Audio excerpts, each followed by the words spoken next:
बात उन दिनों की है जब हम कोटा रहकर पीएमटी की तैयारी कर रहे थे।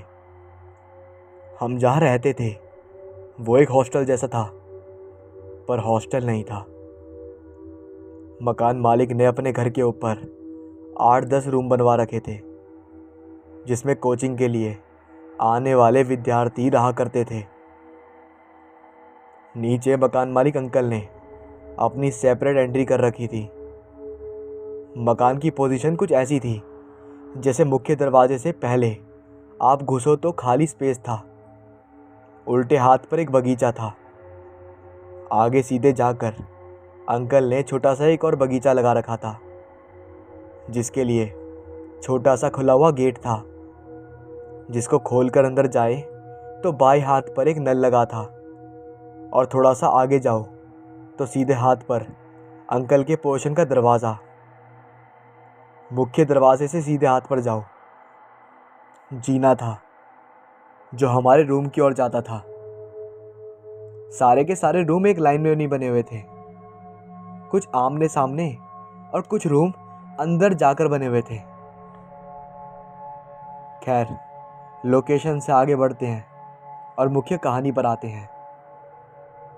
पूरे दिन की कोचिंग के बाद रात को 11 बजे के आसपास रूम के सभी लड़के कभी छत पर तो कभी रूम के बाहर इकट्ठे होते और इधर उधर की बातें होती। कभी पढ़ाई के टॉपिक तो कभी कोटा की बातें, कभी युवाओं की बातें तो कभी कभी भूत प्रेतों की बातें। भूत प्रेतों की बातें होती तो सब अपने अपने किस्से सुनाने लगते और डर का माहौल पैदा हो जाता। फिर थोड़ी देर बाद सभी ये दिखाते कि उनको तो डर ही नहीं लगता, अपने अपने रूम में पढ़ाई करने चले जाते। मेडिकल स्टूडेंट्स ज़्यादातर रात में ही पढ़ाई करते थे। एक बार की बात है, मैं रात में पढ़ाई कर रहा था।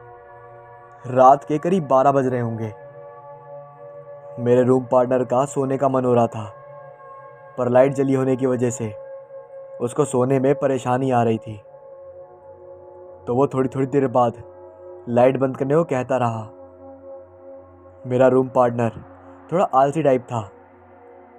जो लोग मेरे रूम पार्टनर के साथ रहे हैं वो अच्छे से जानते हैं। बस इस बात पर इतना इशू हो जाता है कि पानी कौन भर के लाएगा, और जो झुक जाता वो फंस जाता।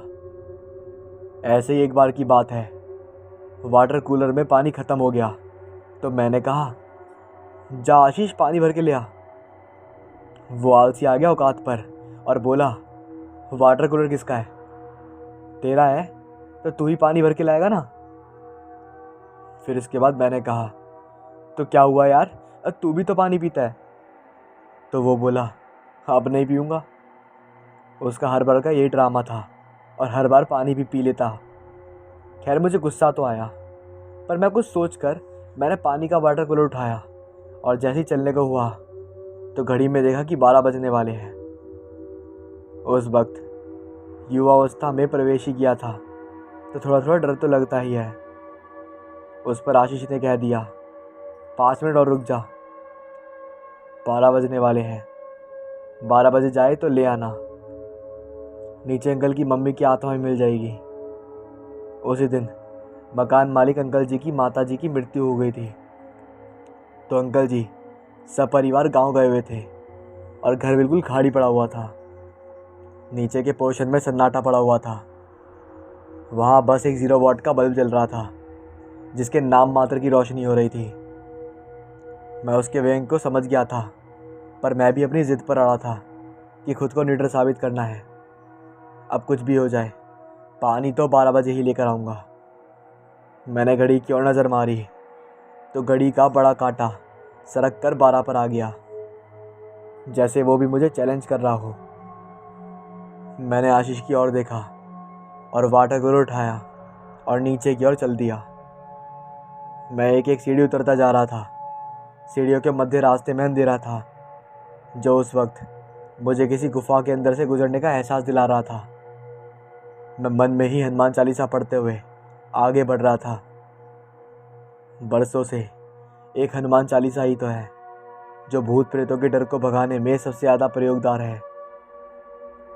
खैर, मैं सीढ़ियों से उतरकर मकान के मुख्य द्वार के खाली स्थान पर पहुंचा और अंकल जी के पोर्शन के बाहर बने नल की ओर सामान्य गति से बढ़ने लगा।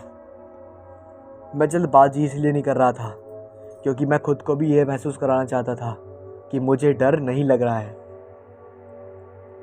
साइड में बने बगीचे में से रात की रानी के फूलों की खुशबू आ रही थी, जो माहौल को और भी डरावना बना रही थी। सुनी सुनाई कहानियों से मन में एक इमेज बनी हुई थी कि भूत प्रेत आते हैं तो खुशबू आती है। रह रहकर आ रही किसी कीड़ों की आवाज़ मेरे डर में इजाफा करने की पूरी कोशिश कर रही थी। खैर, मैं लोहे के काले छोटे से एक गेट पर पहुंचा जो अंकल जी के पोर्शन की ओर जाने के लिए था। नल तक पहुंचने के लिए उस गेट को पार करना ज़रूरी था। मैंने कुंडी खोलने की कोशिश की तो देखा उस गेट में ताला लगा हुआ था। लगभग 1 फुट की ऊंचाई में छोटा सा गेट था जिसको पार करना छोटी सी बात थी। अंकल जी ताला इसलिए लगा लेते थे क्योंकि उनको पता था कि लड़के गेट को फलांग लेंगे। खैर, मैंने वाटर कूलर को बाउंड्री पर रखा और गेट को फलांग कर दूसरी साइड पहुंच गया। वाटर कूलर को नल के नीचे लगाया तो देखा नल से पानी धीरे धीरे आ रहा था। मुझे लग रहा था कि जल्दी से ये भरे और मैं जल्दी से यहाँ से भागूं। बगीचे से रह रहकर आ रही खुशबू मन में डर पैदा कर रही थी। अंकल जी के पोर्शन के गेट पर नज़र पड़ी तो आशीष की बातें याद आ गईं। आज ही अंकल जी की माँ का स्वर्ग सिधार हुआ है। भले ही गांव में मृत्यु हुई थी पर वो यहाँ भी लंबे समय से रह रही थी। हो सकता है कि उनकी आत्मा भटकते भटकते यहाँ आ गई हो। कहानियों में सुना था, लोग कहते हैं कि शरीर छोड़ने के 13 दिन तक आत्मा को शरीर का मोह रहता है और वो अपने निवास स्थान पर रहती है। अब अंधेरे में रह रहकर मन अजीब अजीब आकृति बनाने लगा। भाग कर जाना मतलब लाइफ टाइम बेइज्जती और डर के आगे जीत है। मैंने वाटर कूलर पर नज़र डाली तो अभी भी थोड़ा सा खाली था। अचानक से मेरे सर के ऊपर लगी डाली फूल का पेड़ जो छत पर जा रहा था, उससे अचानक मेरे सर पर 5 फूल गिरे और बगीचे से आने वाली खुशबू और रह रहकर आ रही कीड़ों की आवाज़ तेज हो गई और किसी बिल्ले की रोने की आवाज़ आने लगी। कभी लगता कि कोई जानवर रो रहा है तो कभी लगता कि कोई इंसान का बच्चा रो रहा है। मेरी सांस अटक गई। आवाज़ रह रहकर आ रही थी। मैंने तुरंत फिर से वाटर कूलर उठाया और लंबे लंबे पग भरता हुआ वापस अपने कमरे में आ गया और वाटर कूलर साइड रख दिया। मुझे अचानक से ऐसा गहन मुद्रा में बैठे देख आशीष ने पूछा, क्या हुआ? एक बार तो मन में आया बोलूं, कुछ नहीं हुआ। बोलूँगा कि डर गया हूँ तो मजाक उड़ाएगा। फिर दूसरा ख्याल आया, उड़ाएगा तो उड़ाएगा, अगर सच में कोई भूत भेद का चक्कर हुआ तो लेने के देने पड़ जाएंगे। मैंने उससे कहा, तूने कोई आवाज़ सुनी? तो उसने कहा, हाँ, किसी के रोने की आवाज़ आ रही थी, जैसे कोई बच्चा रो रहा हो। पहले तो मुझे लगा कोई बिल्ली रो रही है, पर कभी किसी औरत के रोने की जैसी आवाज़ मुझे पूरी पूरी लगती, तो कभी किसी बिल्ले जैसी या बच्चे जैसी। उसके मुंह से ये बात सुनकर मैं भौचक्का रह गया। माहौल गर्म हो चुका था, भयपूर्ण हो चुका था। समय रात के 12:30 बज गए थे और बातों का दौर भुगता हो चुका था। निष्कर्ष निकला हो ना हो, वो मकान मालिक की माँ की आत्मा है जो घर में भटक रही है। तभी वहाँ एक और लड़का भटकता भटकता आ गया। उसने जब पूरी बात सुनी तो वो बोला, हाँ यार, आवाज़ तो मैंने भी सुनी थी और तुमने जो नहीं सुना ना वो मैं बताता हूँ। पायल जैसी छन छन की आवाज़ भी आ रही थी। मैंने टोकते हुए कहा, हो सकता है पायल की आवाज़ नहीं हो, वो झिंगूर हो जिसके बोलने पर पायल जैसी आवाज़ सुनाई देती है। अब पुरानी बातों का दौर निकल आया। वो भी अपने गांव के किस्से सुनाने लगा कि कैसे उसकी दादी की मृत्यु हो गई थी और 13 दिन तक घर में अचानक उनकी खुशबू आने लगती थी। कभी कभी रात में पायल की आवाज़ सुनाई देती थी। उसकी बात सुनते सुनते हमारे रोंगटे खड़े हो गए। अब सबको डर लगने लगा था। रात काटना मुश्किल लग रहा था। एक सच्चाई ये है कि जितना डर भूत से नहीं लगता, उतना भूतों के किस्से से लगता है। अब समय रात के 2 बज चुके थे। बातें खत्म होने का नाम ही नहीं ले रही थी और अगले दिन कोचिंग भी जाना था। तो मैंने कहा, चलो अब सोया जाए। वो लड़का बोला, हाँ मैं यही सो जाता हूँ। आशीष ने कहा, तू अपने रूम में चला जा। तो वो बोला, अब कहाँ जाऊँगा, मेरा रूम पार्टनर सो गया होगा और वो खामखा वो डिस्टर्ब होगा। वो ये दिखाने की कोशिश कर रहा था कि उसको डर नहीं लग रहा है, बस वो रूम पार्टनर को डिस्टर्ब नहीं करना चाहता था, इसलिए कर रहा है। पर सच ये था कि डर तो सभी को लग रहा था। दोनों पलंग को मिलाकर एक कर लिया और तीनों उसी पर साथ लेट गए।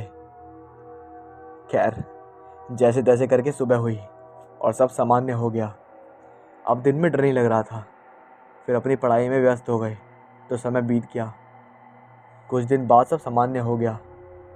एक दिन वो लड़का और मैं मार्केट गए तो उस रात की बातें फिर से होने लगी और उसने जो बताया उसे सुनकर मैं चौंक गया।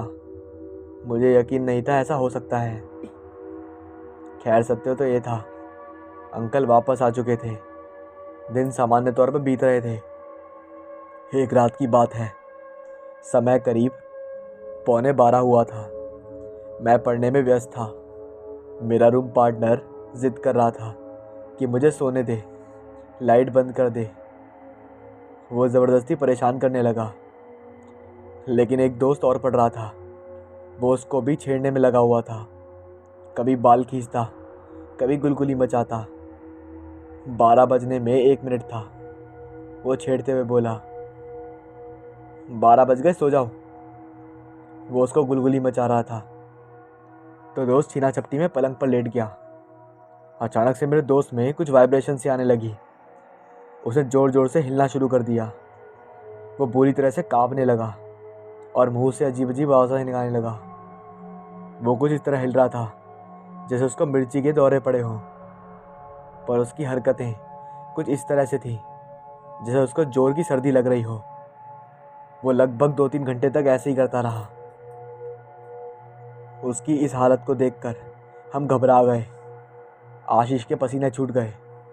उसने दोस्त से पूछा, क्या हुआ तुझे, ऐसे क्यों हिल रहा है? तो दोस्त ने कँपाते हुए गिड़गिड़ाने लगा। ये हालत हो गई कि हम भी डरने लगे। तो हम दोनों रूम के गेट से बाहर निकले और सामने वाले रूम के लड़के को बुलाने लगे। हम भागकर जैसे ही उसके रूम में पहुंचे और उसको बात बताई तो वो दोनों भी हमारे साथ साथ भागकर हमारे रूम की ओर आए तो देखा कमरे का दरवाज़ा बंद था। उसने नॉर्मली खोलने की कोशिश की और दरवाजे पर जोर जोर से हाथ मारा, वो तब भी नहीं खुला। हम सभी शॉक थे, ऐसा कैसे संभव है? कुछ सेकंड पहले ही तो हम कमरे से निकल कर आए थे, दरवाज़ा बंद है। इस बात को कंफर्म करने के लिए दूसरे लड़के ने कॉन्फिडेंस में कहा, अरे यार अड़ गया होगा। दरवाजे को धक्का दिया तो भी दरवाज़ा नहीं खुला। अजीब हालत हो गई थी। अंदर हमारा एक दोस्त कंपाउंड में मोड़ पर था और दरवाज़ा खुलने का काम नहीं हो रहा था। अब दृश्य ये था कि हम 4 लड़के दरवाजे से दूर खड़े हुए थे। किसी की इतनी हिम्मत नहीं हो रही थी कि दरवाज़ा खोलने का प्रयास करे। अचानक से बिल्ली के रोने की आवाज़ आने लगी और बगल वाले घर जिसमें मेज़ चलती थी वहाँ से बर्तन गिरने की ज़ोर से आवाज़ आई। थोड़ी देर पहले जो पलंग बने थे वो अब डरकर पीछे खड़े थे। आशीष की नींद उड़ चुकी थी। उसकी शक्ल देखने लायक थी। वो मन ही मन खुद को कोस रहा था, उसने क्यों छिड़कानी गई। मैंने हिम्मत करके थोड़ा सा दूर से दरवाजे को टच किया और ये क्या, चर्र की आवाज़ के साथ दरवाज़ा अपने आप खुल गया। सबके चेहरे सफ़ेद पड़ गए। जिस दरवाजे को खोलने के लिए सब मशक्क़त कर रहे थे वो एक पल में खुल गया था। अब किसी की हिम्मत नहीं हो रही थी अंदर घुसने की। मैंने हिम्मत करी और अंदर घुसा तो मेरे साथ वो 3 लोग भी अंदर आ गए। बेड पर लेटा मेरा दोस्त अब शांत था और बस चुपचाप लेटा हुआ था। हम उसके पास पहुँचे और उसका हालचाल पूछने लगे। वो ज़्यादा बात नहीं कर रहा था। ज़्यादा पूछने पर उसने बताया कि उसको देवता आए थे। कभी कभी रात में कोई बाल खींच दे तो आ जाते हैं। उसकी बात सुनकर आशीष का थूट अटक गया। उस कमरे में अब डर लग रहा था। हम उस लड़के को लेकर सामने वाले उन लड़कों के कमरे में गए। वहाँ इस विषय पर चर्चा होने लगी। फिर अलग अलग कहानी किस्से निकल कर आने लगे। रात जैसे जैसे बढ़ने लगी माहौल और डरावना होने लगा। रूम्स के बीच गैलरी में किसी ने प्लास्टिक के बर्तन में फटा हुआ दूध रख दिया था। अचानक से एक बिल्ली आई और उसको फैला गई और रोने लगी। हम सब में बहुत डर बैठ गया। बिल्ली का रोना, कुत्ते की वजह या बेवजह भौंकना जैसे टॉपिक पर डिस्कशन होने लगा। पर किसी ने कहा बगल के घर से अक्सर देर रात के समय बर्तन गिरने की आवाज़ आती है और वहाँ बैठकर बिल्ली रोती है। सबके अलग अलग किस्सों ने माहौल भयपूर्ण बना दिया था। सभी अपनी आप ही थी और सुने सुनाए किस्से सुना रहे थे। मैं और आशीष राजस्थान से थे। बाकी के 3 लड़के उत्तर प्रदेश से थे। वो वहाँ के अलग अलग डरावने किस्से बताने लगे। ऐसा करते करते रात के 3 बज गए। अब यह हालत हो गई कि किसी की आंखों में नींद नहीं थी और किसी की इतनी भी हिम्मत नहीं हो रही थी कि उठकर कमरे के बाहर बने बाथरूम में चले जाए।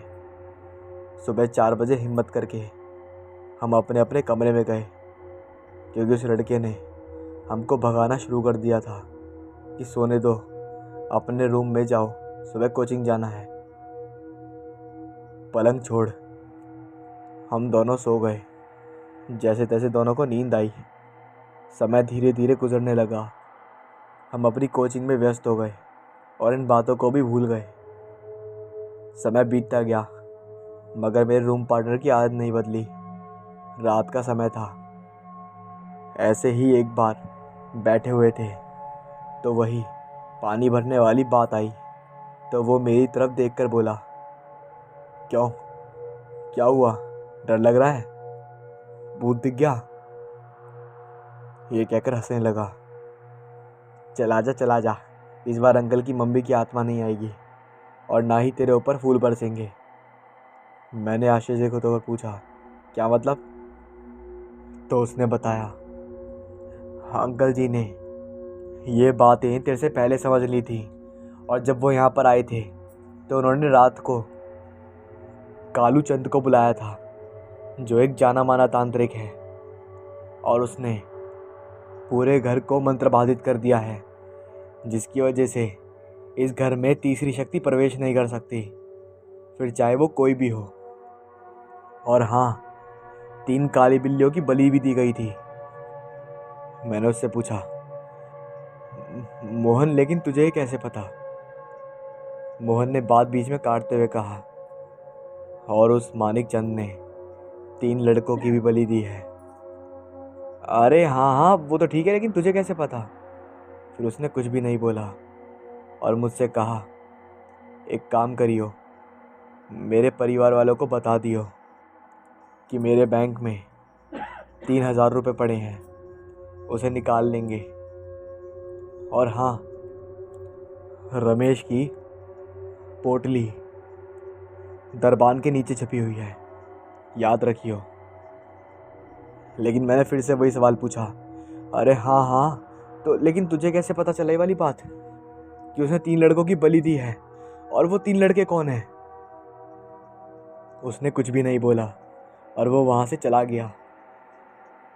अब मुझे बहुत डर लगने लगा था, तो मैंने आसपास पूछना चालू करा कि कौन लापता है। तभी मेरा दोस्त भागते हुए आया और उसने बताया अरे सौरभ, मोहन, राज और सत्यम लापता हैं, मिल नहीं रहे यार। उन्हें मैं परसों से ढूंढ रहा हूँ। मैंने बोला क्या? मोहन, लेकिन अभी तो मेरी उससे बात हुई है। आशीष ने कहा, तू पागल है क्या? वो लापता है। लगता है तुझे सदमा लगा हुआ है। अब मेरे को सही में सदमा लग गया था ये देखकर कि ये कैसे हो सकता है। फिर मेरे को सत्यम दिखा जब मैं अपने रूम में अकेला बैठा हुआ था, और सत्यम ने बोला, पोटली। मैं समझा नहीं, लेकिन मैंने कुछ कहा भी नहीं। लेकिन थोड़ी देर बाद मैं समझ गया कि इनका पोटली से क्या मतलब है। इनकी लाशें बरगद के नीचे पड़ी हुई थी, और वही एक सबूत था पुलिस को ये बताने का कि इनका हत्यारा और कोई नहीं बल्कि हमारे एक अंकल हैं, जिन्होंने अपने लालच में मासूम बच्चों की बलि दे डाली। और मैंने, शिवम ने और साथ में आशीष ने इस बात की कंप्लेंट करी, और पुलिस ने ज़ोरों शोरों से इस पर कार्रवाई करी, और हमारे अंकल को गिल्टी पाकर उन्हें कारावार हो गया।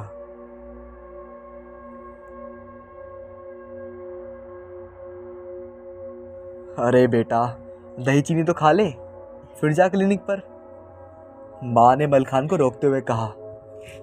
मलखान ने कहा, क्या माँ, तुम भी ना, दही चीनी से किसी का दिन शुभ होता है क्या? मुझे देर हो रही है, मैं जा रहा हूँ। ये कहकर मलखान दरवाजे से निकलने लगा तो माँ किचन से दौड़ कर आई और मलखान को दही चीनी खिलाकर मन ही मन कहने लगी, आजकल के बच्चे भी ना ज़रा सा पढ़ लिख क्या लेते हैं, किसी की बात ही नहीं सुनते। मलखान अपने आई क्लिनिक पर जाता है। मलखान अपनी माँ के साथ राजपुर में आराम से रहता था। 2 साल पहले ही मलखान ने अपनी डॉक्टर की पढ़ाई पूरी करके अपना नया आई क्लिनिक खोला था, और भगवान की कृपा से वो खूब अच्छा चल रहा था। मलखान दिन भर तरह तरह के आंखों के मरीज देखता और लाखों दुआएं पाता। एक दिन मलखान आई क्लिनिक में बैठा था, तभी क्लिनिक का केयर टेकर निहाल दौड़ता हुआ आया और बोला, सर जल्दी चलिए, एक आदमी बहुत सीरियस हालत में है। मलखान ने जल्दी से जाकर देखा तो एक आदमी के सर से खून बह रहा था और उसकी एक आंख आधी बाहर निकल आई थी। मलखान उसको जल्दी से ऑपरेशन थिएटर में ले गया। उस आदमी के दोस्त से पता चला कि एक एक्सीडेंट में ऐसा हुआ है। मलखान और आई क्लिनिक के दूसरे डॉक्टर रमेश ऑपरेशन की तैयारी करने लगे। यार रमेश, ऐसा ही लगता ये आदमी पहले भी यहाँ आ चुका है। रमेश ने कहा, पता नहीं सर, आया होगा, क्या करना। मलखान ने जैसे ही टूल बॉक्स उठाने के लिए अपना हाथ बढ़ाया, टूल बॉक्स अपने आप गिर गया। मलखान और डॉक्टर रमेश दोनों चौंक गए। रमेश ने टूल बॉक्स उठाकर दिया। दोनों उस मरीज की आंख का ट्रीटमेंट करने लगे कि तभी वहाँ के बल्ब जलने बुझने लगे और बंद हो गए। ये क्या हो रहा है आज? रमेश ने कहा, पता नहीं सर, कुछ अजीब है, मैं पावर चेक करके आता हूँ। हाँ ठीक है, तुम बाहर जाओ और जल्दी से पावर ब्रेकअप चेक करो। रमेश ऑपरेशन थिएटर से बाहर चला गया। मलखान स्टूल पर बैठकर रमेश का इंतजार करने लगा। तभी उसे लगा जैसे कोई उसके पैर के पास सांसें ले रहा है। उसने धीरे से नीचे झुककर देखा तो 2 आंखें चमक रही थीं।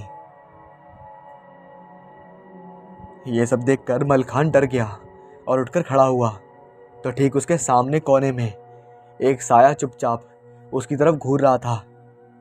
ऐसा लग रहा था कि किसी लंबी चौड़ी औरत का साया हो। मलखान के माथे पर पसीना आ रहा था। वह पीछे की ओर बढ़ने लगा। तभी उसका हाथ किसी ने पकड़ा। मलखान ने चौंक के देखा कि उसका हाथ उस मरीज ने कसकर पकड़ा था। मलकान हाथ छुड़ाने की बहुत कोशिश कर रहा था, लेकिन उसका हाथ छूटा ही नहीं। तभी वह मरीज उठकर बैठ गया और भारी आवाज़ में बोला, अरे डॉक्टर, क्या हुआ? मेरा इलाज करना। क्या सोच रहा है? करना जल्दी। मलखान ने हाथ छुड़ाते हुए कहा, मैं मैं कर तो रहा हूँ। तुम कौन हो?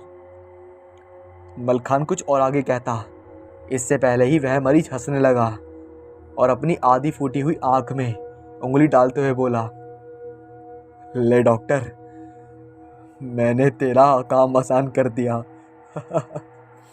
ये ले मेरी आंख, अपनी आंख है, इसमें लगाएगा ना? ये कहकर वह मरीज मलकान की आंखों को नोचने लगा। मलखान चिल्लाने लगा, छोड़ दो मुझे, छोड़ दो। अरे अरे अरे सर, क्या हुआ? ये आप क्या कर रहे हैं? रमेश ने आते ही मलखान को हिलाते हुए कहा। मलखान चौंक कर बैठ गया। रमेश ने लाइट जलाई तो मलखान पूरा पसीने से भीगा हुआ था। उसने ऑपरेशन थिएटर के चारों ओर देखा। सब कुछ पहले ऐसा सामान्य था। वो भागकर वॉशरूम आ गया। वो समझ नहीं पा रहा था कि ये सब क्या हुआ। उसने हाथ मुंह धोकर अपने कैबिन में कॉफ़ी मंगवाई। अब उसको कुछ ठीक लग रहा था। वो फिर ऑपरेशन थिएटर में जाकर मरीज की सर्जरी करने लगा। सर्जरी के बाद मलखान और रमेश बाहर आए और दूसरे मरीज को देखने लगे। शाम को मलखान घर आकर चुपचाप बैठ गया और दिन में हुए इस अजीबोगरीब घटना के बारे में सोचने लगा। माँ मलखान को देखते ही समझ गई कि ज़रूर कुछ हुआ है, लेकिन मलखान ने माँ को कुछ नहीं बताया और खाना खाकर सो गया। रात के करीब 2 बजे मलखान को कुछ आवाज़ सुनाई दी जो माँ के कमरे में आ रही थी। मलखान दौड़कर माँ के कमरे में आया तो देखा वो बिस्तर की बजाय ज़मीन पर पेट के बल लेटी थी और उनके हाथ में चाकू था जिसे वह ज़मीन पर बार बार मार रही थी। उस चाकू के ज़मीन पर टकराने से ऐसी आवाज़ निकल रही थी जैसे कोई लोहे पर हथौड़े मार रहा हो। इस आवाज़ से मलखान का सर फटने लगा। वह घबरा गया और बोला, क्या हुआ माँ? उसने डरते डरते माँ को उठाया तो वो एकदम से बोल पड़ी, बेटा मैं जा रही हूँ। ये कहकर माँ जी ने तुरंत अपनी गर्दन पर चाकू रखा और हंसते हंसते अपनी गर्दन काट ली, पर वो काटने के बाद भी हंसती रही। मलखान डरकर सीधा अपने कमरे में आ गया। उसने जल्दी से दरवाज़ा बंद किया और बिस्तर पर लेट गया तो देखा उसके बिस्तर पर कोई और लेटा है। उसने कांपते हुए हाथों से चादर हटाई तो वो चीख पड़ा क्योंकि बिस्तर पर और कोई नहीं, खुद मलखान था जिसकी दोनों आंखें गायब हो चुकी थीं और आंखों के गड्ढों से खून बह रहा था। मलखान कुछ और कहता, तभी बिस्तर पर लेटा हुआ मलखान चिल्लाने लगा, अरे डॉक्टर, आ जाना, मेरा इलाज करना, मेरी आंखें मेरी नहीं तेरी आंखें। मलखान डर डर कर जोर से चिल्लाने लगा। तभी, क्या हुआ बेटा, क्या हुआ? कोई सपना देखा क्या? माँ बोली। मलखान ने माँ माँ करके अपनी नींद तोड़ी। तुम ठीक तो हो ना माँ? माँ तुम ठीक तो हो ना? मलखान बच्चों की तरह माँ के गले लगकर रोने लगा और सारी बात बताई। अगले दिन सुबह वो आई क्लिनिक गया और उस मरीज के बेड पर देखा तो वो वहाँ नहीं था। निहाल से पता चला कि वह शाम को ही अस्पताल से चला गया। निहाल ने बहुत मना किया लेकिन वह नहीं माना।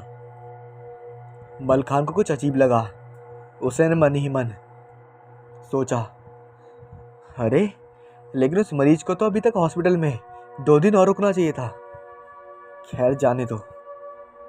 शाम हो चली थी।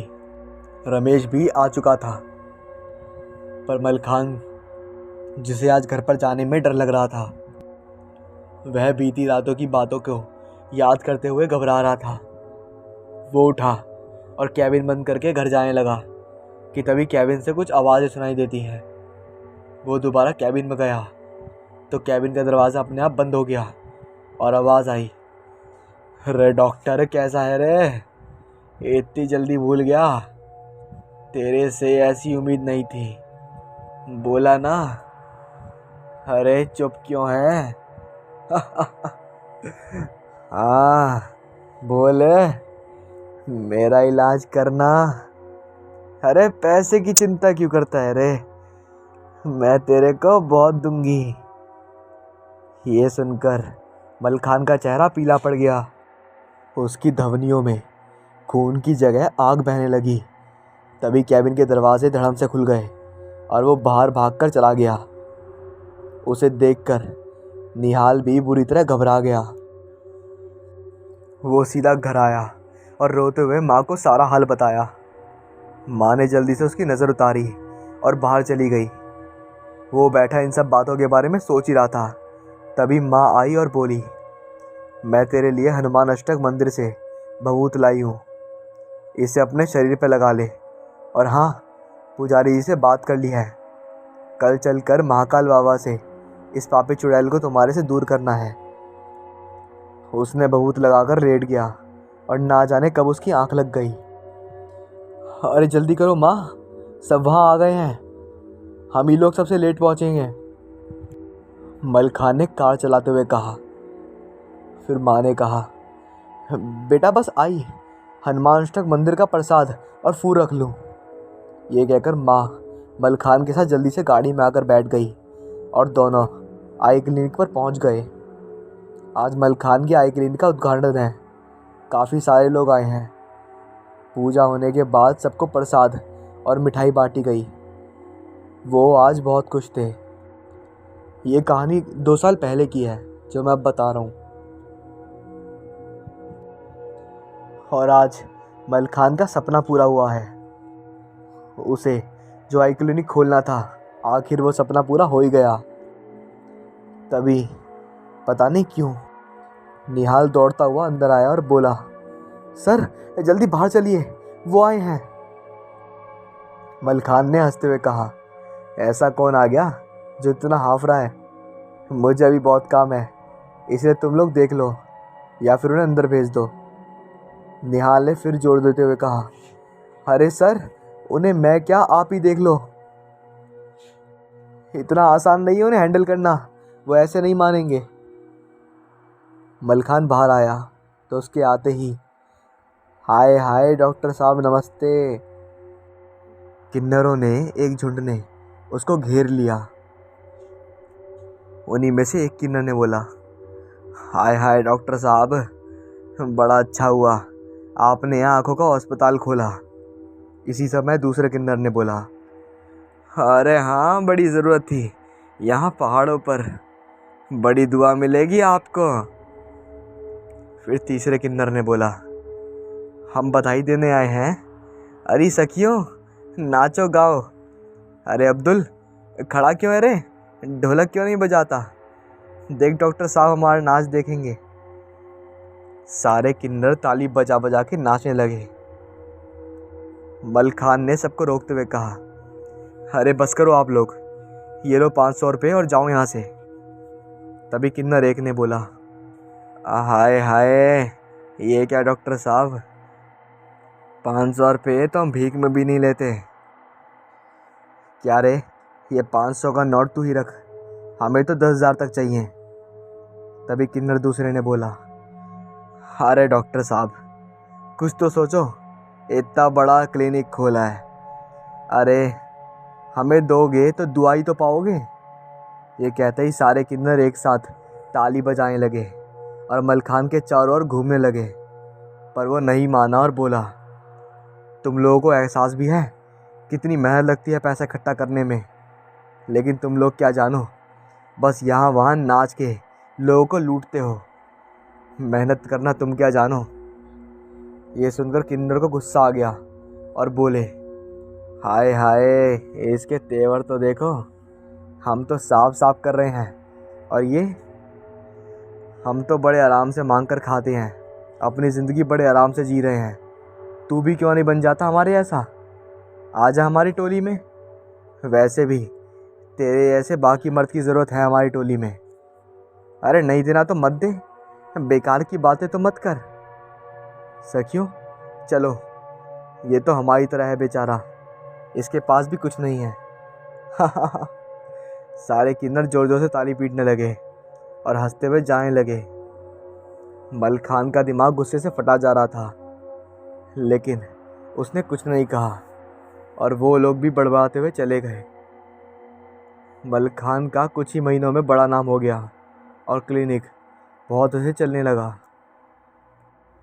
3 महीने बाद, डॉक्टर साहब मेरी दीदी को बचा लो, आज सुबह से इन्हें कुछ साफ नहीं दिख रहा। कल सोई थी तब तो ठीक थी, लेकिन ना जाने रात भर में क्या हो गया। कह रही हैं कि मुझे कुछ दिखाई नहीं दे रहा है, एक किन्नर ने गिड़गिड़ाते हुए कहा। मल खान ने उठकर देखा और बोला, ओहो तो तुम हो। क्या बोला था तुमने? क्या बोला था तुमने उस दिन कि मैं भी तुम्हारी तरह हूँ ना? किन्नर ने बोला, अरे डॉक्टर साहब, वह तो हम सबको मजबूरी में कहना पड़ता है, हमारी आदत है, वरना खुशी खुशी हमें कौन पैसा देता है। हमारी रोज़ी रोटी तो यही है, आप लोगों की खुशियों में नाच कर गाना और ये सब करके जो भी मिल जाता है उसी से पेट भरते हैं। मल खान ने कहा, वो सब मैं कुछ नहीं जानता, तुम लोग अभी के अभी यहाँ से निकल जाओ और कहीं और दिखाओ जाकर, मैं तुम लोगों का इलाज नहीं कर सकता। किन्नर, राशि और अब्दुल के बहुत कहने पर मल खान मान गया और उस किन्नर के पास गया जिसकी आंखों की रोशनी कम हो गई थी। मल खान ने कहा, तो क्या नाम है तुम्हारा? उस किन्नर ने कहा, रानी। डॉक्टर साहब ना जाने क्या हो गया मेरी आंखों में, मैं कल से ही सलामत रात को सोई थी और सुबह हुई तो ये कहकर रानी जोर जोर से रोने लगी। मल खान ने कहा, तुम्हें तो पैसे पर बड़ा घमंड था, अब अपने यही पैसे लेकर चली जाओ यहाँ से। रानी जोर जोर से रोने लगी और माफ़ी मांगने लगी। तभी राशि और अब्दुल भी हाथ जोड़कर बोले, मान जाइए ना डॉक्टर साहब, आप लोग तो भगवान का रूप होते हो, अरे गलतियाँ तो हो जाती हैं, माफ़ कर दीजिए। मल खान मान गया और रानी की आंखें चेक करके बताया कि इनकी आंखों का ऑपरेशन करना पड़ेगा। लेकिन ये हुआ कैसे, ये समझना मुश्किल है। इनके ऑपरेशन में लाखों का खर्च आएगा, लेकिन उसके बाद भी कुछ कहा नहीं जा सकता कि ये पहले की तरह देख पाएंगी या नहीं।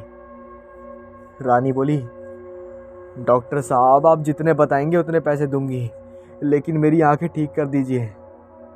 राशि और अब्दुल एक दूसरे को देखने लगे। मल खान ये कहकर अपने कैबिन में गया। तभी अब्दुल कैबिन में आया और बोला, डॉक्टर साहब इनकी आंखें ठीक तो हो जाएंगी ना? मल खान ने कहा, देखिए हम पूरी कोशिश करेंगे कि उनकी रोशनी पहले की तरह आ जाए, पर मैं पूरी तरह से नहीं कह सकता। अब्दुल ने कहा, डॉक्टर साहब इसमें कितना खर्च आएगा? मल खान ने बताया, 3 से 4 लाख तक का। तभी कैबिन में राशि आई और अब्दुल की तरफ इशारा किया। अब्दुल ने धीमी आवाज़ में कहा, रानी ने अपनी बेइज्जती की और फिर भी आप मान गए, सच में आपका दिल बहुत बड़ा है, वरना उस मुंहफट रानी को तो कोई और डॉक्टर दूर से ही नहीं भगा देता। मल खान ये सुनकर अपनी बेइज्जती याद करने लगा और अपने दांत पीसने लगा। तभी राशि बोली, डॉक्टर साहब आप चाहें तो अपना बदला ले सकते हैं। मल खान आश्चर्य से दोनों की तरफ देखने लगा तो दोनों सबको गए। मल खान ने उसको सोचकर बोला, बदला कैसे? अब्दुल ने बोला, आप ऑपरेशन से मना कर दीजिए, ये सारी उम्र अंधी रहेगी तो अकल ठिकाने आ जाएगी। तभी राशि बोली, या फिर आप ऑपरेशन के 6 लाख ले लो और ऐसा ऑपरेशन करो कि इसकी रोशनी बिल्कुल ही चली जाए, और फिर 3 लाख रुपए आपके और 3 लाख हमारे। मलखान कुछ मुस्कुराया और बोला, दूसरा वाला ऑप्शन ज़्यादा सही है। ये सुनकर रानी और अब्दुल भी मुस्कुराने लगे, लेकिन कैबिन के बाहर बैठी रानी सब कुछ सुन रही थी। ये सब सुनकर उसका खून सूख गया, लेकिन वह घबरा भी गई। उसे यकीन ही नहीं था कि उसके अपने उसके साथ ऐसा करेंगे। वह समझ गई थी कि ये दोनों उसको मारने का प्लान बना रहे हैं। वह जल्दी से बचते बचाते हॉस्पिटल से भाग गई। निहाल ने उसको पूछा और रोका, लेकिन वह नहीं मानी। उसके बाद रानी कभी कहीं दिखाई नहीं दी। बेटा मलखान, उठो। अरे कब से जगा रही हूँ, तुम ठीक तो हो ना? माँ ने घबराते हुए पूछा। मलखान एकदम से हड़बड़ा कर उठा और माँ को देखकर उसकी जान में जान आई। उसके अतीत में हुई सारी घटनाएं आज उसे सपना बनकर दिखा रही थीं। उसने एक ठंडी सांस ली और बोला, हाँ माँ, मैं ठीक हूँ। तुम नाश्ता तैयार करो, मैं नहा धोकर आता हूँ। आज कुछ अर्जेंट केस है। माँ ने नाराज़ होते हुए कहा, ओए तू आज कहीं नहीं जाएगा। आज मैं तुझे महाकाल बाबा के पास ले चलूँगी, तू घर में ही रहेगा। मलखान ने माँ को समझाते हुए कहा, अरे माँ, मुझे याद है, मैं दोपहर तक वापस आ जाऊँगा। ये कहकर मलखान नहाने लगा। सच तो ये था क्योंकि उसे कोई अर्जेंट काम नहीं था, बस वह अतीत में हुई सारी घटनाओं के बारे में जानना चाहता था, क्योंकि उसे यकीन हो गया था कि हो ना हो उसके साथ होने वाली डरावनी घटनाएं, इनका कुछ ना कुछ हिस्सा अतीत से जुड़ा हुआ है।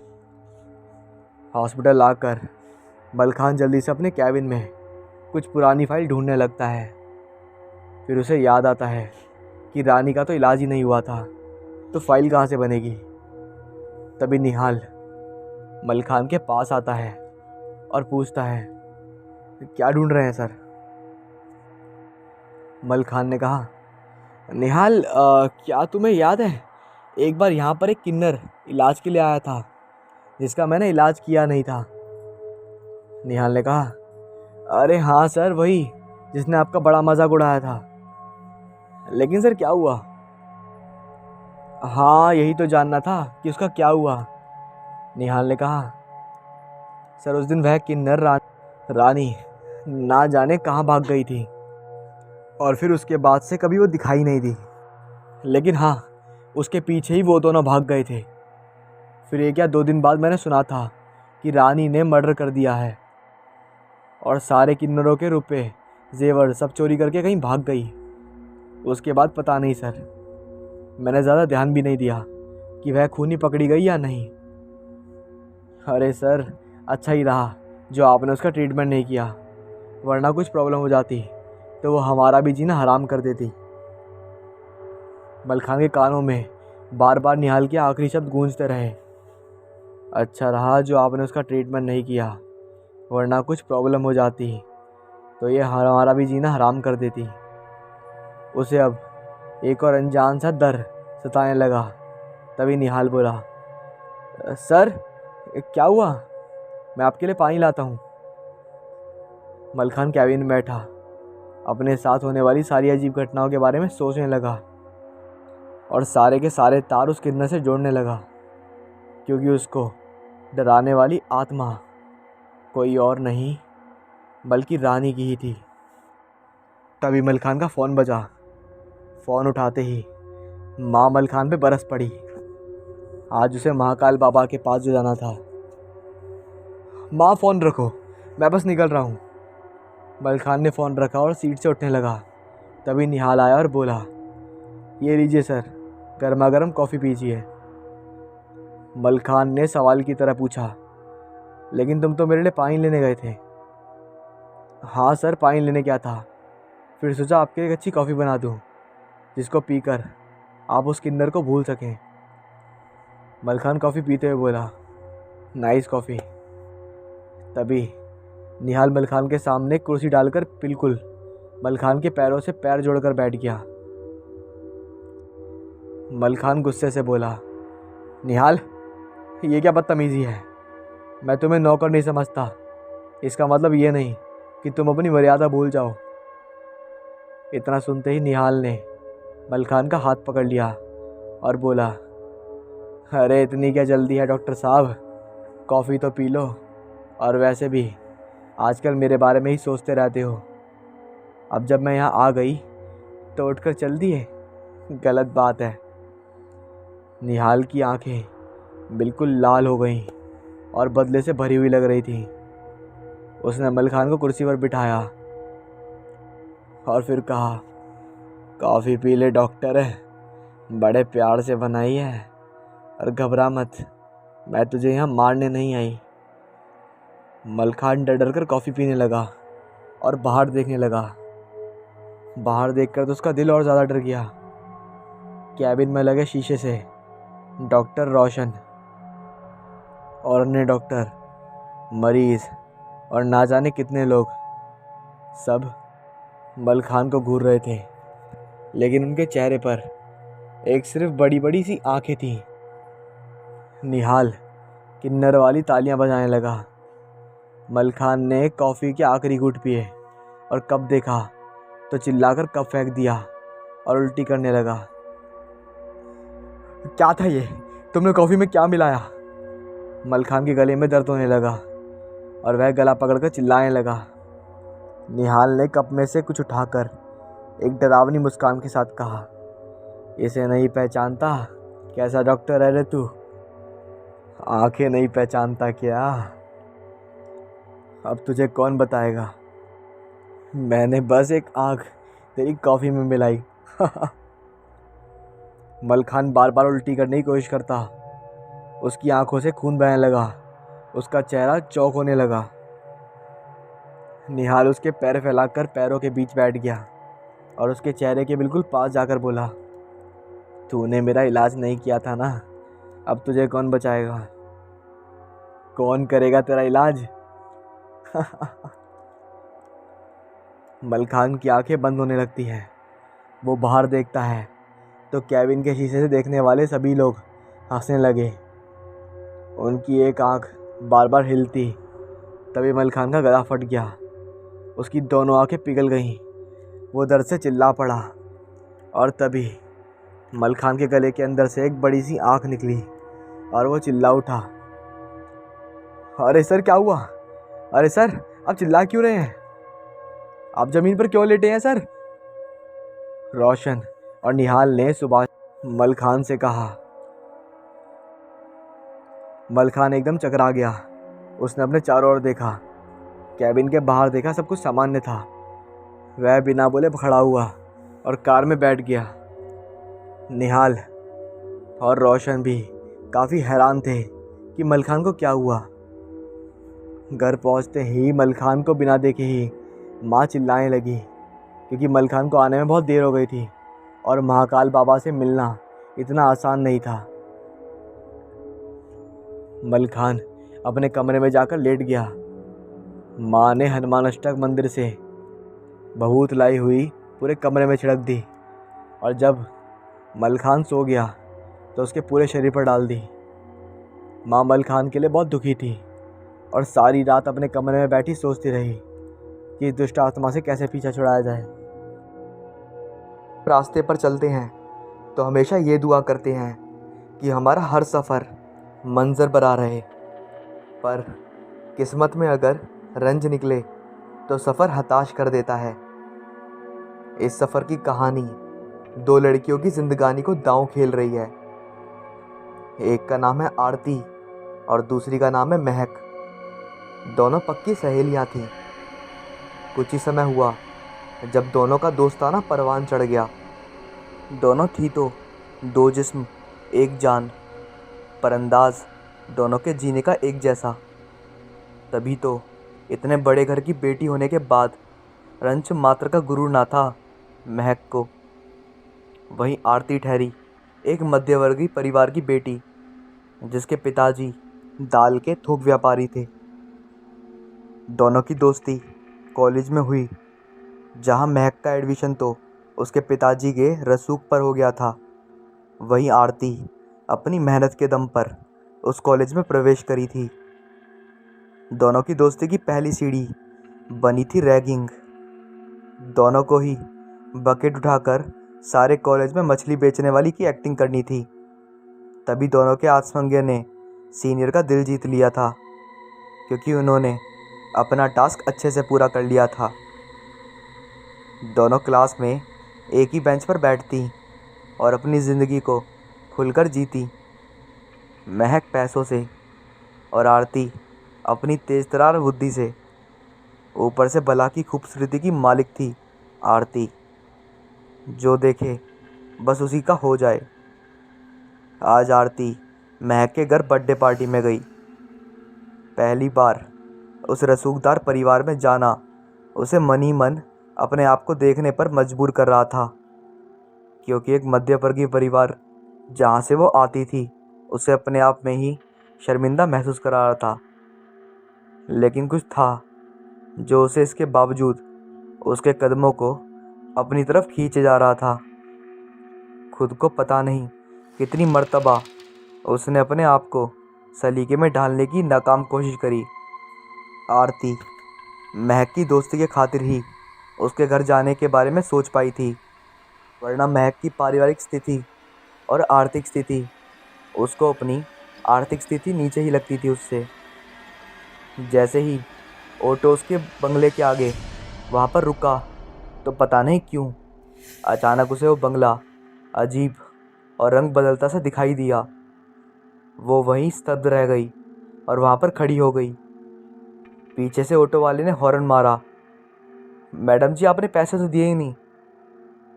आरती हड़बड़ाए हुए अपने पर्स की तरफ देख उसमें से पैसे निकालने लगी।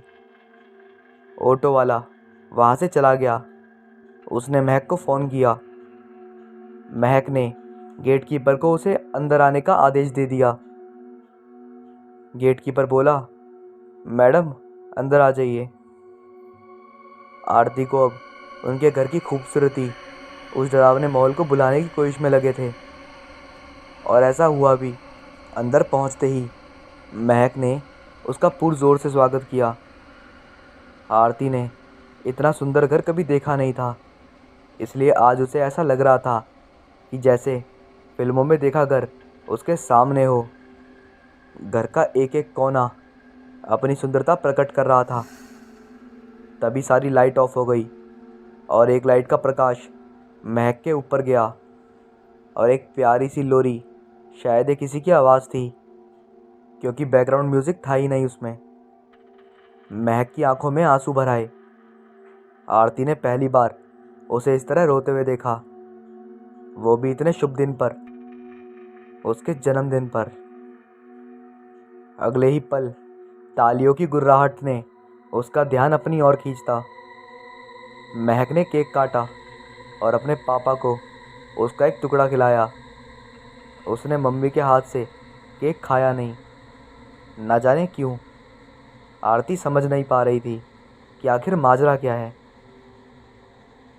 कुछ देर बाद आरती ने महसूस किया कि बहुत से व्यक्ति उसे कामुकना की नज़र से देख रहे हैं, पर वो जानती थी कि वो भी एक सार्वजनिक समारोह में आई है, और इस बात से उसे ज़्यादा डर नहीं लग रहा था, क्योंकि आखिर उसकी दोस्त महक के घर थी। पर एक साहब ने आकर उससे पूछा, क्या तुम महक की दोस्त हो?" उसने हाँ में सर हिला दिया, और वो खाने की टेबल में खाना सर्व करने लगी। तभी उसी इंसान के हाथ से आरती ने अपने हाथों पर एक सिलाहट महसूस की। जब उसने गौर से देखा तब उसी इंसान ने उसके हाथ पर हाथ रख दिया था, जिस हाथ से सर्विंग स्पून थी। उसने उस इंसान के ऊपर चीखने की कोशिश की, पर अगले ही पल एक सुंदर सा युवक उसके सामने खड़ा हो गया, जो उसी की उम्र का हो। उसकी नज़रों में अपने लिए सम्मान और उस इंसान के लिए कठोर इशारा देख वो युवक उसे भा गया। ये कोई और नहीं, महक का भाई था। महक ने पीछे से आकर उसको कवर करने के लिए कहा था। महक बोली, मैं माफ़ी चाहती हूँ आरती, दरअसल वो अंकल ऐसे बुरा मत मानना, समझा करो, कुछ लोगों को हमें झेलना ही पड़ता है। बिजनेस के लिए, तुम समझ सकती होंगी। वैसे ये मेरे बड़े भैया हैं, राजेश भैया। और इतना कहकर महक ने राजेश भैया को गले से लगा लिया। आरती अब थोड़ी सी शांत हुई, लेकिन अगले ही पल उसे वहाँ की जगह फिर से खौफनाक लगने लगी और वो चक्कर खाकर बेहोश हो गई। वहाँ पर चारों तरफ तपती रेत और उसके कोमल पैरों की छाप उस पर। सोनी सोनी, पीछे से एक आवाज़ सुनाई दी। वो पीछे मुड़ती और उसके पैर गर्म रेत में मानो खोले जा रहे थे। अचानक से उसके मुड़ते ही जैसे उसके पैर निकल गए, लेकिन उसके सर पर किसी ने हाथ रख दिया। वो चिल्लाई और आरती को जब होश आया तो वो एक कमरे में थी। उसके आसपास महक, राजेश और उसकी माँ खड़ी थी, जो उसे एक चौंकने की नज़र से देखी जा रही थी। अगले ही पल उसे ऐसा लगा कि मानो वो सपना देख रही थी, पर यह सब एक साथ उसके साथ ही क्यों घटता, वो समझ नहीं पाई। तभी आरती थोड़ा थोड़ा ठीक हुई। महक ने पूछा, आरती तुम कैसी हो? हाँ, अब ठीक हूँ, पर मुझे चक्कर आ गया था, मुझे घर जाना है। महक की माँ ने राजेश को इशारा किया, उसे घर तक छोड़कर आने को कहा। तीनों उठकर गाड़ी में जा बैठे।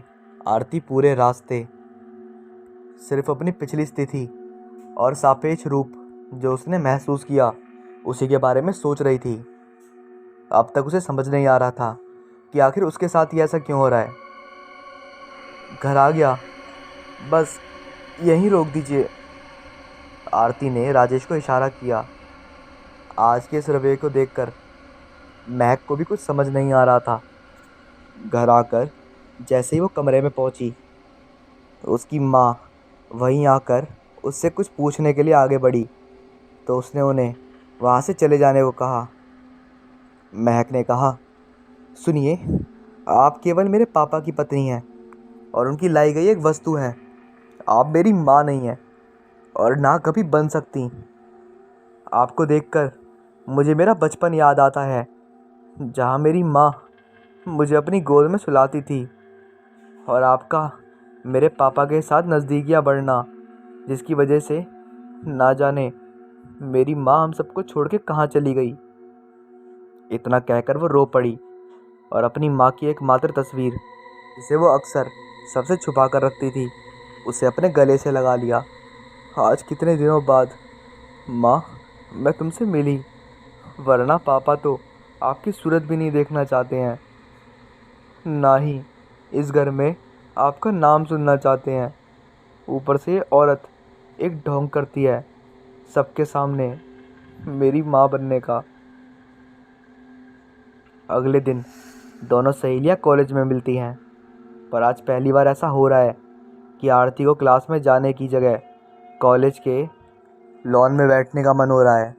महक उसकी उदासी समझते हुए उससे पूछती है, यार एक बात बता, तू कल की पार्टी में अचानक से बेहोश क्यों हो गई थी? आरती उसे कल की परिस्थितियों से अवगत कराती है, ये जानते हुए कि वो शायद उसकी कई बातों को मजाक बनाने लगे, और ऐसा हुआ भी। महक जोर से हंसती है और पूछती है कि ऐसा तो सिर्फ फिल्मों में ही होता है।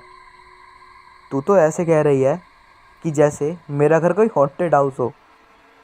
आरती उसकी बात को बीच में रोकती है और कहती है, मैं जानती थी कि मेरी कई बात का तू मजाक बनाएगी, इसलिए मैं तुझे बताना नहीं चाहती थी। महक ने उसकी बातों को मजाक में ले लिया था, पर आने वाले तूफान से नाबाफिक वो दोनों ही थी। आरती ने भी मौके की नज़ाकत को समझते हुए उससे एक सवाल पूछा, कल की पार्टी में तुमने अपनी माँ के हाथों से केक क्यों नहीं खाया यार? महक ने उस औरत का नाम माँ शब्द में सुनते ही आरती को घूर कर देखा और वो बोली बदलती आंखों से। हाँ, उसकी लाल आंखें देखकर 1 मिनट में ना जाने कितनी बार आरती सहम गई। महक बोली, वो औरत मेरी बेटी की माँ नहीं, बल्कि मेरी हत्यारन है। इतना सुनते ही आरती फिर बेहोश होने लगी कि उसने अपने पर्स में रखी दुर्गा चालीसा की पॉकेट डायरी को अपने हाथ में ले लिया और महक को कसकर पकड़ लिया। अब वो समझ चुकी थी कि ज़रूर कोई ना कोई कहानी है या राज है जो उसे और महक को आपस में इस कदर जोड़ रखा है। महक के ऊपर से कोई साया गुजरता देख वो अब भी कांप रही थी, पर उसे आज ये सच पता लगाना था। महक अब अपने असली रूप में आ चुकी थी, इस बात से अनजान कि कुछ देर पहले उसने क्या कहा था आरती को। आरती ने हनुमान जी का नाम लेते हुए अपने आसपास 108 बार नाम की चौकी लगाई। आज उसके माता पिता की दी हुई शिक्षा काम आ रही थी कि जब भी डर लगे, कभी सुनसान जगह हो, तो भगवान हनुमान जी का नाम लेना और कहना कि हे प्रभु हमारी रक्षा करो। उसने एक अलग ना गवाए उसी विद्या का प्रयोग किया और महक से उसकी माँ के बारे में पूछा। अब महक सिर्फ रोए जा रही थी और अपनी माँ की दास्तान सुना रही थी। ये बात लगभग लगभग 16 साल पुरानी है, जब वो 5 या 6 साल की रही होगी। वो लोग तब दिल्ली में रहा करते थे, जहाँ वो लोग इतने पैसे वाले नहीं थे जितने अब हैं। उसे याद है कि कैसे उसकी माँ उसे अपनी गोद में लेकर लोरी सुनाया करती थी। जो लोरी उस दिन पार्टी के बीच आरती ने सुनी थी। उनका हंसता खेलता परिवार था, पर पापा को दिन रात बड़ा आदमी बनने का सपना माँ को दिन की नींद भी पूरी ना करने देता। और इसी बीच पापा के कंपनी के मालिक की बेटी का उनके घर आना जाना बढ़ गया।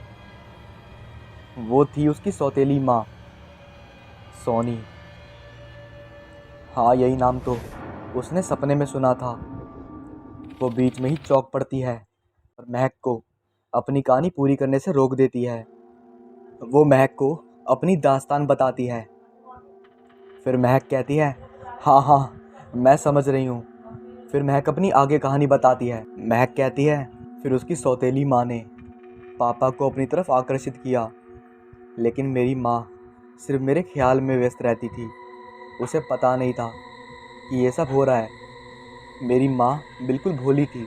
उसे नहीं पता था कि कोई इतना भी नीचे गिर सकता है, और ना उसने कभी शक करा था, क्योंकि उसे मेरे पिता पर पूरा भरोसा था। लेकिन शायद उसकी किस्मत में कुछ और ही लिखा था। एक दिन मैं बुखार से तप रही थी और मेरी माँ बर्तन धो रही थी। तभी बाहर से पापा आए और जो मेरी माँ ने देखा, उसे देखकर उसकी हालत मानो सूख चुकी थी। उसने देखा मेरे पिता और वो सोनी, वो दोनों गले में माला पहने हुए हैं, जिसे देखकर साफ साफ लग रहा था कि वो दोनों शादी करके आए हैं। फिर मेरे पिता और मेरी माँ की खूब लड़ाई हुई और सुबह तक मेरी माँ को मेरे पिता ने ज़बरदस्ती तलाक का सहारा देके मना लिया कि अगर वो उन्हें नहीं अपनाएगी तो मेरे पिता उन्हें तलाक दे देंगे। मेरी माँ मेरे से बहुत प्यार करती थी और मेरे डर की वजह से ही मेरी माँ उस घर में रहने को तैयार हो गई। सोनी मेरी माँ से अपना भी काम कराया करती थी और खुद सेठों की तरह घर पर बैठे करती थी। एक दिन मेरे पिता मनाली घूमने के लिए मेरी माँ और हम सबको मना लिया और हम सब मनाली घूमने गए। उसके बाद हम लोगों ने होटल बुक करा और मेरी माँ और सोनी और पिता, हम चारों एक होटल में थे। तब सोनी ने मेरी माँ से कहा, आओ लक्ष्मी कहीं घूमने चलते हैं। मेरी माँ को ये बात समझ में नहीं आई कि अचानक से इतनी फ्रेंडली कैसे हो गई, लेकिन मेरी माँ ने कहा चलो कोई बात नहीं, हौले हौले सब ठीक हो जाता है। तो मेरी माँ उसके साथ चली गई। मैं उस टाइम होटल में थी, लेकिन कुछ देर बाद पिता को रिपोर्ट मिली कि मेरी माँ खाई में गिर गई है, और इसके बाद से मैंने कभी माँ को नहीं देखा। मुझे नहीं पता क्या हुआ था क्या नहीं, लेकिन मैं इसका दोषी हमेशा सोनी को मानती हूँ और उसे कभी मैं अपनी माँ की जगह नहीं दूंगी। फिर आरती ये सब सुन के सहम सी गई और उसने महक की मदद करनी चाहिए। तो वो और महक उस घर में गए और आरती एक सिद्ध बाबा को जानती थी, तो वो उन्हें भी साथ में लेके गई थी और सिद्ध बाबा को ऑलरेडी उसने सारी कहानी बता दी थी। तो सिद्ध बाबा ने अपनी विद्या की मदद से लक्ष्मी की आत्मा को बुलाया। लक्ष्मी की आत्मा बहुत गुस्से में थी, पर महक को देखकर वो शांत हो गई और उसने सारी बात साफ साफ समझाई कि मैं सोनी को ज़िंदा नहीं छोड़ूंगी। जब हम सब गए थे पहाड़ों पर, तो सोनी ने मुझसे कहा था कि दीदी आप आगे जाइए और मैं आपकी फ़ोटो क्लिक करूंगी। तो उसने मुझे पहाड़ों के पास, खाई के पास एक पेड़ था, वहाँ पर उनने मेरे को बिठा दिया और वो मेरी फ़ोटो क्लिक करने लगी। लेकिन तभी पीछे से दो मुश्तंदे आए और उन्होंने मेरे सर पे पत्थर मार दिया, जिसकी वजह से मैं बेहोश हो गई और उन दोनों ने मुझे खाई में फेंक दिया। सोनी ने उन सबको पैसे दिए और उसने अपना रास्ता एकदम साफ करा लिया। मुझे अभी भी अपने पति की कोई चिंता नहीं है, बस मुझे हमेशा मेरी बेटी की लगी रहती है। उसने जितना बचपन से लेके अब तक मेरी बेटी को परेशान करा है, उसने कभी मेरी बेटी को अपनी औलाद नहीं समझी और हमेशा अपने बेटे को ही सर्वोत्तम मानती रही। मैं हमेशा महक का साया बन के रहती थी, हमेशा उसके साथ चलती थी क्योंकि उसका कोई दोस्त नहीं था। लेकिन जब आरती उसकी ज़िंदगी में आई, तब मुझे महक का एक सहारा नज़र आया। लेकिन उसके साथ साथ मुझे सोनी को ख़त्म करने का एक तरीका भी मिला। आत्मा हमेशा उस शरीर में प्रवेश कर सकती हैं जिस शरीर में उनकी राशिफल प्रचलव हो, और आरती में प्रशुल पक्ष था। इसलिए मैंने आरती को सोनी का कत्ल करने के लिए एकदम सर्वोच्चम शरीर चुना और आरती द्वारा मैंने अमावस्या की तिथि सुनी सोनी को ख़त्म करने के लिए। लेकिन मेरी बेटी का प्यार देखकर अब मैं ऐसा नहीं करूँगी। मैं नहीं चाहती कि आरती को कभी भी कोई परेशानी हो, क्योंकि मैं अपनी बेटी से बहुत प्यार करती हूँ। महक रो रही थी और उससे साथ साथ गुस्सा भी आ रहा था, लेकिन उसने अपनी माँ से कहा कि माँ तू ऐसा कुछ नहीं करेगी, और हाँ अब देख मैं लीगली फ़ैसला करती हूँ और सोनी को ज़िंदगी भर जेल में सड़ना होगा। फिर महक ने ये सारी बात अपने बड़े भाई को बता दी और उन दोनों ने सबूत के तौर पर लक्ष्मी के बताए मुताबिक उन दो मुश्तंदों का बयान निकलवाया और पुलिस की गिरफ्त में डाल दिया। और साथ ही महक के पिता ने भी महक और राजेश की पूरी सहायता की, जिसके बाद सोनी पूरी तरह से अदालत में गिल्टी साबित हुई। इसके बाद सोनी आजीवन कारावास हो गया और उसके बाद इन सब का परिवार हमेशा खुश रहा। लेकिन महक हमेशा के लिए अपने पिता से नाराज़ थी, लेकिन वो एक तरह से खुश भी थी क्योंकि उसकी माँ को मुक्ति मिल चुकी थी।